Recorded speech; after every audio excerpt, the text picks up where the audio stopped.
All right, come on, let's have it. Did you get the answer right? Hatch Valley doing work in 2004. Look at that, 699 points.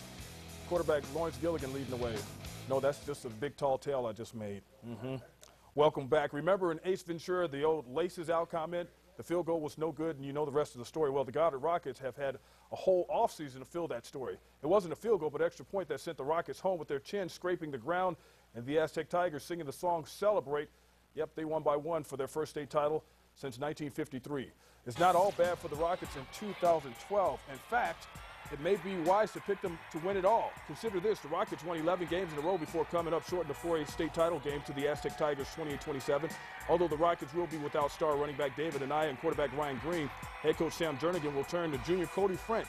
French played last season as a wide receiver and defensive back, but is expected to take snaps as a quarterback as he's one of the most athletic out there in Rocket Blue. But hold up just a minute. Coach Cooper Henderson and the Artesia Bulldogs will have a say. Now, if you had to pick anyone else holding blue at the end of the season, it has to be the Bulldogs. Goddard knocked them out of the playoffs last season. While the Bulldogs lose the top quarterback is Skylar Morton, the team is all set up front in the trenches on both sides of the ball and look to make a run through the air with a pair of potential 1,000-yard receivers. We are all familiar with 5A powers Las Cruces and Mayfield in the southwest part of the state, but could a 4A power emerge? There's something new in Cruces. Our Lawrence Gilligan explains. Lawrence. Yeah, Van, 4A is usually dominated by the Southeast Goddard and Artesia high schools and Aztec for northern New Mexico, but how about a 4A powerhouse being built in Las Cruces? One former coach from right here in Albuquerque is building the foundation as we speak. Wide split. You know, when I took this job, a lot of people said, oh, kids aren't going to want to play there. They're going to want to go to the other schools. And we have about 90 kids out here. The kids are real excited about playing football for us. With around 90 kids on the field, you would expect at least one senior, right? Wrong. The Hawks are a team filled with underclassmen. For Coach Ocampo, it's safe to say it's been a definite learning experience. It's been different because at Manzano we had such great leadership and we had such great kids that just kind of every year the kids did it, and you know, it was like very little coaching going on. The kids just kind of played and knew our system. Here we're having to teach our system, so it's real fun, but you know, it's arduous at times because you're trying to get the kids to learn. Some great guys out here. We have just a great team, and we've gained a really big bond with each other, a better bond than I've ever had. One player that Coach Ocampo is high on is junior quarterback Quevin Redding. Redding brings his talents from Chaparral High, hoping to bring a tempo and pace to the offense that has a familiar speed of a couple of former quarterbacks Ocampo had right here in Albuquerque. The Ryan Trujillos, the Tyler Krugers, the Quavshon Branches, he's definitely in that mold. You tell him once and he knows it. He's like having a coach on the field. You know, he's got to develop a lot in our offense, and there's a lot of improvement he can make, but he's doing a heck of a job for us. Really great. It's really fast. It's a lot faster than I thought it would be, and it's a lot more running, which is just exciting. As we go through the season, we'll be able to put in more and play faster and do things, but I'm really pleased with where we're at right now. I'm really pleased.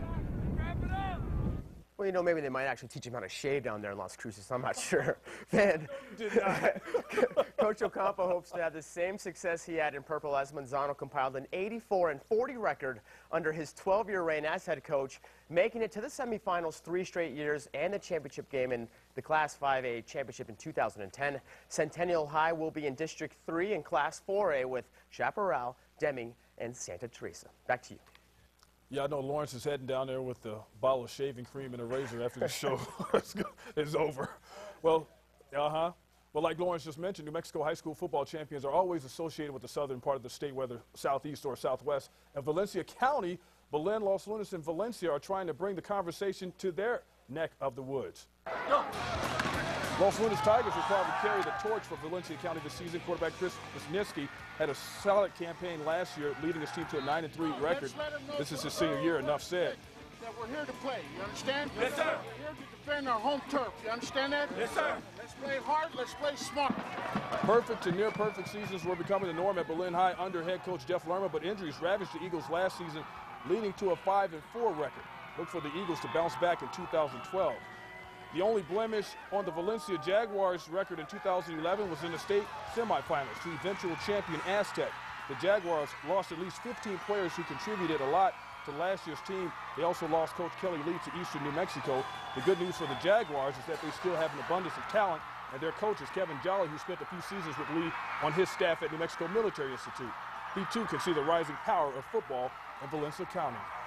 Hey, you know what? It's been the last few years that you see that we're right on the verge. Valencia, Belen, Los Lunas, they're right on the verge of becoming one of those powers in the 4A football. You know, and hopefully we can make those changes where it's not Aztec Goddard Artesia. You know, Artesia, Aztec, whatever. You know, we'd like to make that jump to where we see a Valencia County team in that state championship game. Did I mention school spirit is also high in Valencia County? Yep, the Jaguars are the winners of the 2011 Spirit Stick. They got their trophy at the end of the season, but the stick is always awarded prior to the start of the following season. They were very enthusiastic in receiving the stick. They won the Spirit Stick playoffs at the end of 2011. And remember, go to krqe.com and vote for your school. The first set of nominees for the Spirit Stick will be revealed on Monday. So if you want to win, don't call me and complain. Go vote for your school. You know what I mean? Turn on the computer, click on krqe.com, click on sports, click on your school. Timeout is called. The Power Poll is on the way. And did your team make the poll? And a program that has gone from 0 to 60 in what will be 4 short seasons. Plus, players hoping to reach the college ranks get a big boost during the offseason. NM Prep's Player Combine is on the way. First, check out some clips from cheerleaders of the week in 2011.